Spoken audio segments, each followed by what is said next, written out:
Hey guys, I'm Prab Singh, and in today's video, I'm going to tell you the 7 most important opening chess principles that will help you improve your game. Now, before learning these principles, you should know what is an opening stage in chess.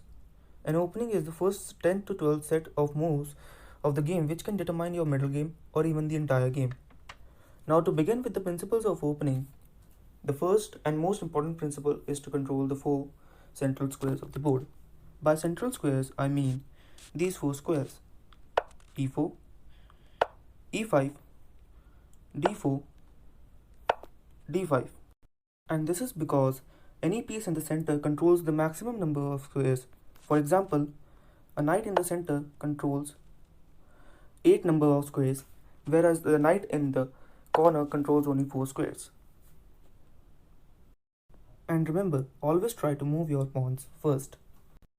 Second principle is to bring out all your pieces into the game. Usually in any opening, the knight comes out before the bishop. Now I'm going to give you an example which will show you how to develop your pieces. Knight to f3, knight to f6, knight to c3, knight to c6, e4, e5, bishop c4, bishop b4. Here, as you can see, both sides try to develop their minor pieces and try to gain control over the center. Another example can be pawn to e4, pawn to e5, knight to f3, knight to c6, bishop c4, or here you have many options. By far, bishop b5 is the most commonly played opening, known as Rilo pace, or knight to c3 is also an option. No matter what move you play, but always go with the principles. Now the third and one of the most important principle is not to move your same piece twice in the opening stage, as opening is the stage where you try to develop your pieces to their most active squares, and moving the same piece twice at this stage will slow down your development. A good example can be the Queen's Gambit, which starts with d4, d5, c4. Here white gave up his pawn on c4 to force black to move his pawn twice by taking on c4, e4.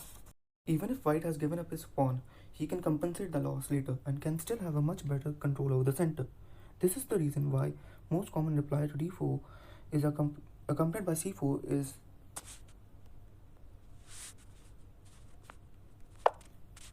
e6 or c6. The fourth principle is to castle before 10 moves. Everyone would agree that the king is the most important piece in the game, and hence it should be protected as early as possible from any potential attack that is going to come in the middle game. Here is an example for this: pawn to e4, pawn to e5, knight to f3, knight to c6, bishop b5, knight to f6, castle kingside, bishop to c5, pawn to d3, castle kingside. Now here you can see both sides try to castle as early as possible and even completed their development before 5 moves.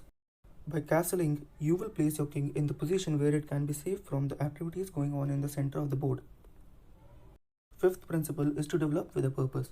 Now it is the most important rule to remember, as there is nothing worse than not knowing what does your move achieve. For example, in the Rilo pace opening, by playing e4, white tries to control the center with his pawns. Pawn to e5 does the same. Knight to f3 attacks the pawn that controls the center.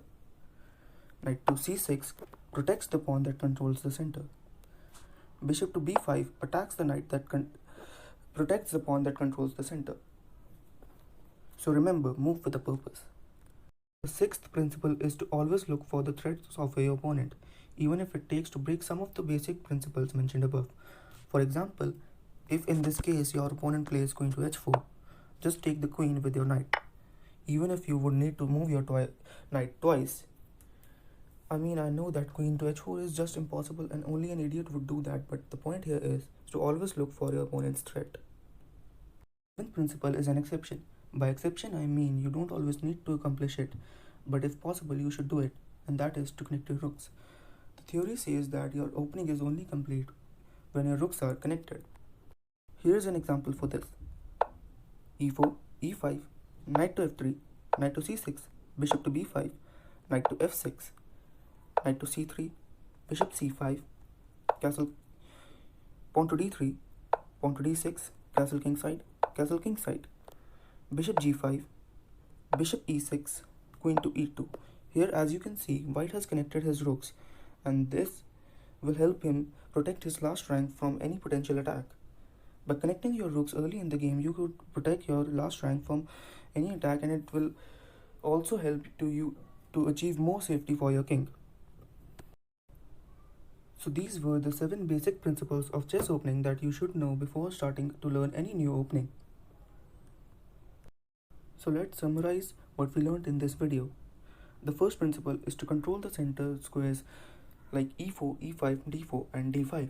The second principle is to bring your pieces into the game. Third is to do not move the same piece twice. Fourth is to castle before 10 moves. Fifth is to develop your pieces with a purpose. Sixth is to always look for your opponent's threat. And seventh is to connect your rooks. Thanks for watching till the end. I hope you enjoyed the video. Please do like, share and subscribe to my channel for more such videos.